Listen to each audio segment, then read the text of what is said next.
લોકસભાની ચૂંટણી પહેલા સુરતમાં આમ આદમી પાર્ટીમાંથી બે મોટા માથાઓએ રાજીનામા ધરી દીધા છે।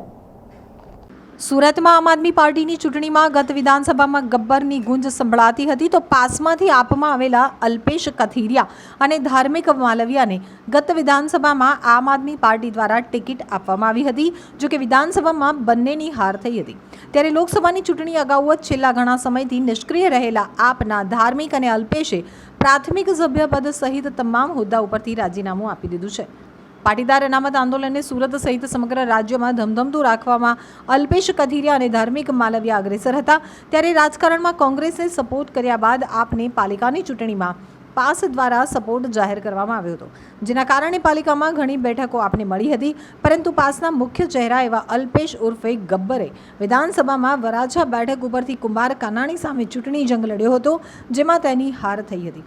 તો ઓલપાડ બેઠક ઉપરથી ધાર્મિકની હાર થઈ હતી। રાજીનામા અંગે ધાર્મિક માલવીયાએ જણાવ્યું હતું કે આમ પણ અમે છેલ્લા ઘણા સમયથી રાજકારણમાં સક્રિય ન હતા, એટલે અમારા રાજીનામાને લઈને કોઈ ઓહાપોહ ન થાય તે સ્વાભાવિક છે, પરંતુ અમે સામાજિક સંસ્થાઓ અને કાર્યો સાથે વિશેષ સંકળાયેલા છીએ, એટલે હાલ આપમાંથી વિદાય આપી છે।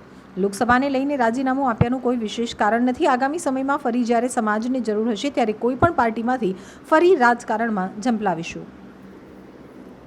પાછલા ઘણા સમયથી રાજકીય પાર્ટીની અંદર અમારી નિષ્ક્રિય ભૂમિકા રહી હતી। હાલ લોકસભાનું ઇલેક્શન છે, પાર્ટીને કાર્યકર્તાઓની નેતાઓની જરૂર હોય છે, ત્યારે પાર્ટીમાં કામ કરનારા લોકોને યોગ્ય સ્થાન મળે તો તે ઉત્સાહપૂર્વક કામ કરી શકે, અને અમે સમય આપી નહોતા શકતા, કામ નહોતા કરી શકતા, તો એને લઈ અને ખાસ આ પ્રકારનો નિર્ણય લીધો છે કે આજે પાર્ટીના તમામ મુદ્દાઓ પરથી રાજીનામું આપીએ છીએ, જેથી યોગ્ય વ્યક્તિને પાર્ટીમાં પ્રાધાન્ય મળી શકે। હવે શું કરશો?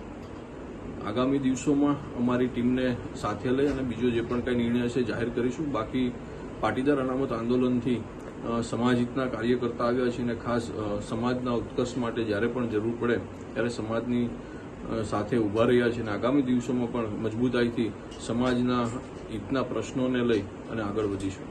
ભાજપમાં જોડાઈ રહ્યા છો અલ્પેશ અને ધાર્મિક બંને? ના, અત્યારે એ પ્રકારની બિલકુલ કોઈ વાત છે નહીં। આગામી દિવસોમાં અમારી ટીમને સાથે રાખીને જે પણ નિર્ણય હશે આપના માધ્યમથી જાહેર કરીશું। વર્તમાન સમયમાં વિધાનસભાના ઇલેક્શન પછી અમે ખૂબ કામગીરી ઓછી રહી છે અને જવાબદારી પણ ઓછી નિભાવતા, એટલે જવાબદારીમાંથી મુક્ત થયા છે અને પાર્ટી ત્યાં કોઈ પણ વ્યક્તિને મૂકીને પાર્ટી પોતાની કામગીરી કરી શકે એ માટે મુક્ત થઈ। હવે પછી અલ્પેશ કથિરિયાનું ભવિષ્યની બાબતમાં હાલ કોઈ પણ પ્રકારની વાત તો મારી ફિક્સ નથી।